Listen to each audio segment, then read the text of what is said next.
7월 30일 수요일 새벽 예배입니다. 오늘 함께 보실 하나님의 말씀은 요한계시록 19장 11절에서 21절까지의 말씀입니다.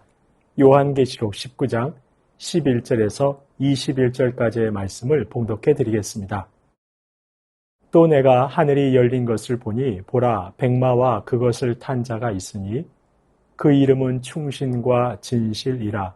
그가 공의로 심판하며 싸우더라.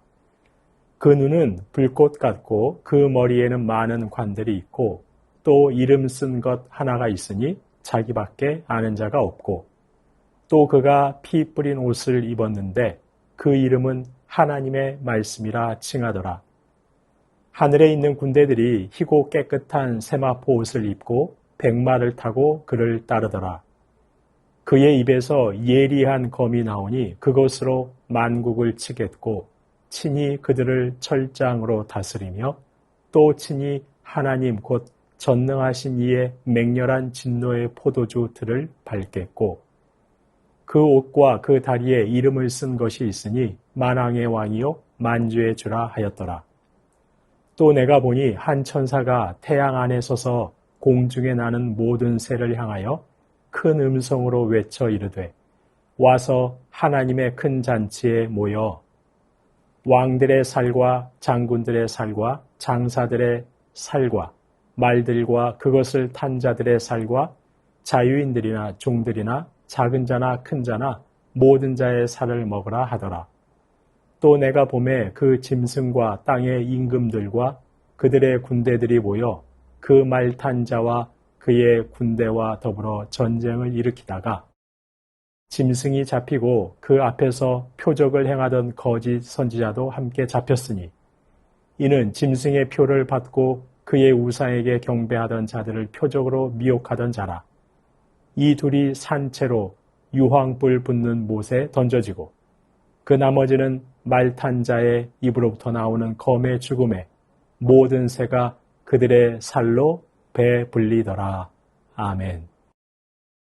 요한계시록의 핵심적인 주제는 악의 심판과 교회의 승리라고 할 수 있습니다. 교회를 핍박하던 권력자들에게는 심판이 임할 것입니다. 그 권력자들에게 동조했던 자들, 바로 예수님이 아니라 로마의 권력과 세상의 욕망을 쫓아 살아간 자들에게 역시 심판이 임할 것입니다. 반면 신앙을 굳게 지킨 그리스도의 정결한 신부인 교회와 성도에게는 승리가 주어질 것입니다. 바로 이것이 요한계시록의 가장 핵심적인 주제입니다. 오늘 본문이 바로 요한계시록의 핵심적인 주제인 악의 심판과 교회의 승리를 단적으로 보여줍니다. 먼저 11절을 보시면 또 내가 하늘이 열린 것을 보니 바로 사도 요한이 하늘이 열린 것을 봅니다. 그리고 백마를 탄 자를 봅니다. 백마는 승리를 상징합니다. 승리를 상징하는 백마를 탄 장수를 본 것입니다. 그런데 그의 이름은 충신과 진실입니다. 바로 신실하고 참된 장수를 본 것입니다. 그리고 그는 공의로 심판하며 싸웁니다.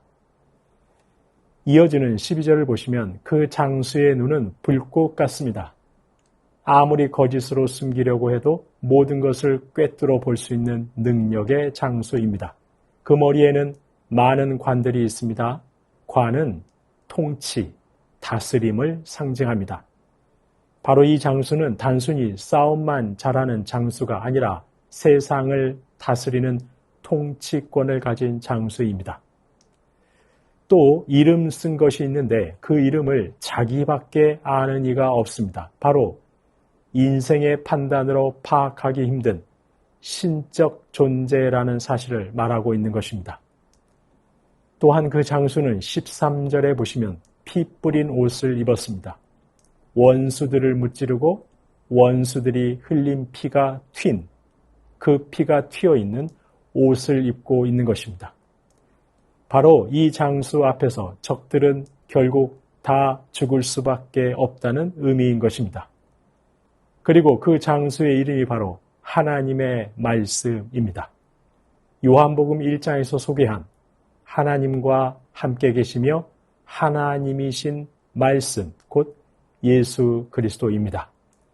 바로 예수님께서 승리의 백마를 타고 오신다는 것입니다. 그런데 다시 오실 주님은 혼자 오시지 않습니다. 하늘에 있는 군대들이 희고 깨끗한 세마포 옷을 입고 주님을 따릅니다. 어제 본문 계시록 19장 8절에 보시면 이 세마포 옷은 성도들의 옳은 행실이라고 말씀합니다. 따라서 희고 깨끗한 세마포 옷을 입고 주님을 따르는 군대들은 교회와 성도라고 볼 수 있습니다. 혹은 천사들이라고 볼 수도 있습니다. 어쨌든 중요한 것은 다시 오시는 주님께서 늘 그분을 따르는 군대와 함께 임하신다는 것입니다. 그럼 백마를 타고 임하시는 주님의 사역은 무엇입니까? 앞서 11절에서 보셨듯 공의로 심판하십니다. 15절에도 보시면 그의 입에서 예리한 검이 나와 그것으로 만국을 치고 철장으로 그들을 다스리십니다. 예리한 검은 심판의 검입니다. 그 심판의 검과 철장으로 심판하고 다스리실 것입니다. 진노의 포도주 틀을 밟는 것 역시 맹렬한 심판을 의미합니다. 바로 하나님을 모욕하고 성도를 핍박하던 대적들을 검으로 치고 철장으로 심판하고 다스리실 것입니다. 포도를 포도주 틀에 넣고 발로 밟듯이 원수들을 그 발 아래 두시고 심판하실 것입니다. 이 심판을 이루실 분이 바로 16절에 보시는 것처럼 만왕의 왕이요 만주의 주이신 예수 그리스도이십니다. 이렇게 다시 오시는 주님으로 인한 심판이 임하게 되자 천사가 새들을 불러 모읍니다. 17절, 18절을 보시면 한 천사가 공중에 나는 모든 새를 하나님의 큰 잔치에 오라고 초대합니다. 하나님의 큰 잔치에 모여 왕들의 살과 장군들의 살과 장사들의 살과 말들과 그것을 탄 자들의 살과 자유인들이나 종들이나 작은 자나 큰 자나 모든 자의 살을 먹으라고 합니다. 여기서 왕들과 장군들과 장사들과 말과 그 탄 자들과 자유인과 종들과 작은 자와 큰 자는 로마를 포함한 우상을 숭배하는 자들입니다. 쾌락을 따라 사는 자들입니다. 그들을 향한 하나님의 심판의 잔치가 벌어지니 새들은 다 와서 저들의 살을 먹으라는 것입니다. 하나님을 멸시하는 자들이 받을 끔찍한 심판의 모습인 것입니다. 이렇게 다시 오시는 주님의 심판은 이제 우두머리들을 잡아들이고 멸하는 것으로 마무리됩니다. 19절부터 보시면 짐승과 임금들은 하나님을 대적하는 악한 권세자들입니다. 그들은 말탄 자, 바로 우리 주님과 그의 군대, 바로 교회와 더불어 전쟁을 합니다. 하지만 결국은 20절에서 보시는 것처럼 다 사로잡힙니다.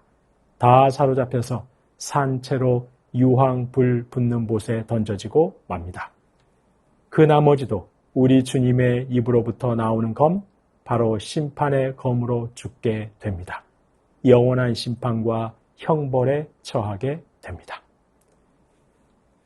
성도님 여러분, 이상에서 보신 것처럼 다시 오시는 우리 주님은 악을 심판하십니다. 반면 교회는 주님과 함께 악을 심판하고 승리합니다. 바로 요한계시록의 핵심적인 주제, 악의 심판과 교회의 승리입니다. 그런데 다시 오시는 주님께서는 2000년 전 고운 모양도 흠모할 만한 아름다움도 없던 모습이 아닙니다. 다시 오시는 주님은 백마를 탄 승리의 주, 영광의 주, 심판의 주로 오실 것입니다. 교회를 핍박하고 성도들을 사나운 짐승 앞에 내몰았던 권력자들을 심판하실 것입니다. 그 권력자들과 그 나라가 영원할 것처럼 그에 동조하고 따랐던 자들도 심판하실 것입니다. 그리스도가 아니라 세상의 권력과 욕망과 즐거움 찾아다니던 자들을 심판하실 것입니다. 그 심판은 참혹할 것입니다. 새들이 다 와서 그들의 살을 먹을 것입니다. 악은 심판하시고 교회에는 최후의 승리를 안겨주실 것입니다. 그리고 바로 이 요한계시록 말씀을 받아 읽었던 초대교회 성도들, 그들은 지금 환난과 박해의 상황에서 갈등하고 있습니다. 결국은 예수님 믿는 신앙에서 떠나 로마의 품으로 돌아간 이들도 있었을 것입니다. 떠나는 이들을 보면서 신앙을 지키고 있던 이들의 갈등은 더 깊어졌을 것입니다. 그때 바로 오늘 본문과 같은 말씀을 받은 성도들은 다시금 용기를 가질 수 있었을 것입니다. 그래, 우리가 정말 믿음의 주요, 우리 믿음을 온전케 하시는 예수를 바라보자.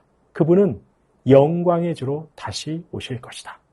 교회는 그때 주님과 함께 악을 심판하고 최후의 승리를 맛볼 것이다.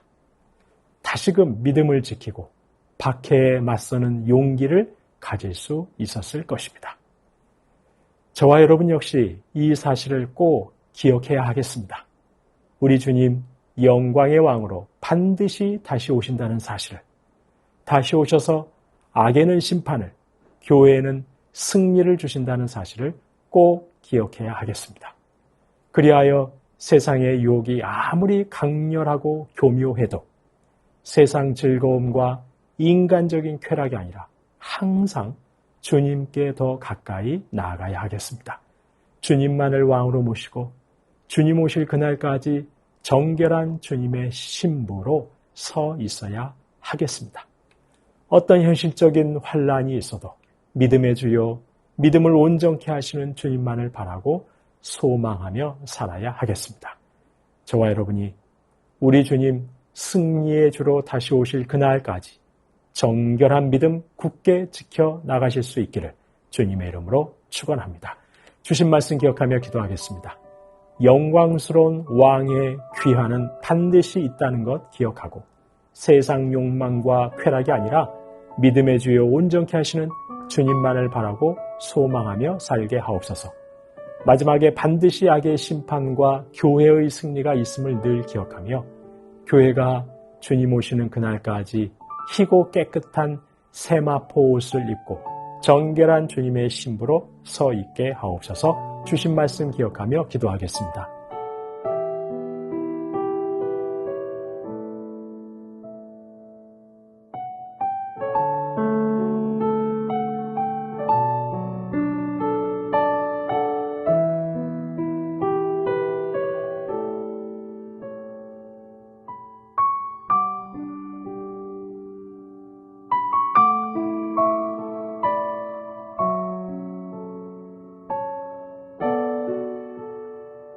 나라와 열방을 위해서 기도합니다. 위정자들과 공직자들이 하나님을 경외하게 하옵소서. 세우신 교회마다 십자가 복음의 능력 회복하게 하옵소서. 팔레스타인의 가자 지구에서는 230만 명 가운데 110만 명이 기아에 직면하고 있습니다. 85%가 집을 잃었고 학교의 90%가 파괴되었고 교과서를 찢어 땔감으로 쓰고 있습니다. 지금까지도 6만 명이 목숨을 잃었고 14만 명이 다쳤습니다. 주님, 팔레스타인 가자 지구에 주님의 평화를 주옵소서. 이 시간 나라와 열방을 위해서 함께 기도하시겠습니다.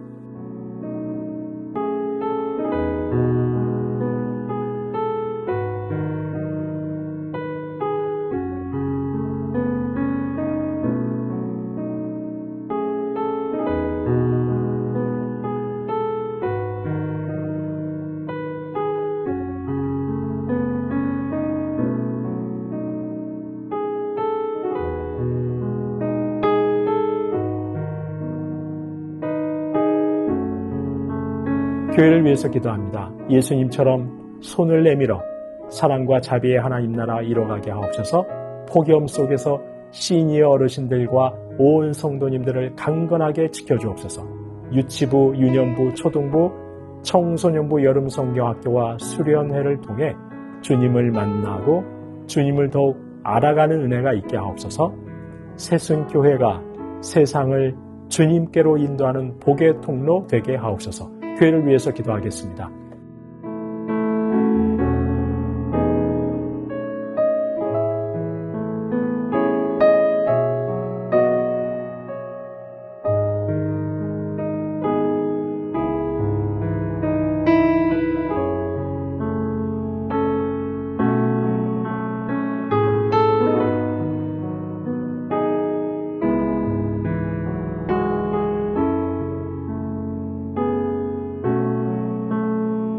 선교사님과 한우분들 위해서 기도합니다. 아이국의 오세날 강보배 선교사님, 주님의 사랑으로 건강한 삶과 사역이 되게 하옵소서. 개척한 6개 교회가 빛 가운데서 성도 간의 사귐 안에서 하나 되며 성숙하는 공동체 되게 하옵소서. 항공 집사님, 고관절 수술 받으시고 일반 병실로 옮기셨습니다. 회복의 모든 과정 함께 하시고 온전하게 치료해 주옵소서. 조종순 권사님 남편 백형호님, 뇌출혈로 입원 중이십니다. 재활 치료와 언어 치료 중이신데 주님 온전하게 회복시켜 주시고 일상생활이 가능하게 하옵소서. 권사님 지치지 않게 하옵소서. 박훈규 집사님, 뇌경색 치료 재활을 통해 나아지고 계십니다. 리을 발음이 잘 안 되는데 온전하게 회복할 수 있는 은혜 주시고 우리 집사님과 권사님 지치지 않게 하옵소서. 박세은 집사님, 유방암 발병 이후 뼈로 전이된 상황입니다. 육신의 모든 통증 사라지고 마음 가운데 하나님의 깊은 위로와 회복의 은혜가 충만히 임하게 하옵소서. 양금숙 성도님, 종양이 조금 커져서 이제 항암 치료를 받기 위해 준비하고 계시는 가운데 있습니다. 주님, 두려움과 불안은 다 떨치고 항암을 통해 커진 종양이 깨끗하게 사라지고 완전한 회복의 은혜가 있게 하옵소서. 김민정희 집사님, 방사선 치료 효과가 크지 않아 현재는 호르몬제로 치료를 받고 있습니다. 검사 수치가 더는 악화되지 않고 안정되고 하나님의 은혜로 점차 회복되게 하옵소서. 권원순 권사님, 폐에 있는 종양이 커져서 종양의 크기를 줄이기 위해 독한 항암을 하고 있습니다. 면역력이 높아지게 하시고 항암을 위해 서울로 오가실 때마다 안전하게 지켜주시고 항암의 효과가 있어 병이 호전되고 깨끗하게 치료받는 은혜가 있게 하옵소서. 노성빈 형제님, 크론병으로 8주에 한 번 주사제 치료하고 있습니다. 부작용 나타나지 않게 하시고 소장의 염증 사라지게 하시고 체중 조절을 잘해서 건강 회복하게 하시고 예배 때마다 함께 나와 하나님께 예배하며 하나님의 비전을 발견하는 노성빈 형제 되게 하옵소서. 이외에도 항암 중에 계신 분들, 수술받고 시술받고 회복 중에 계신 분들, 오랜 질병으로 투병 중에 계신 분들, 자녀가 아파서 간절히 기도하는 가정들을 위해서 마지막으로 선교사님과 한우분들 위해서 함께 기도하시겠습니다.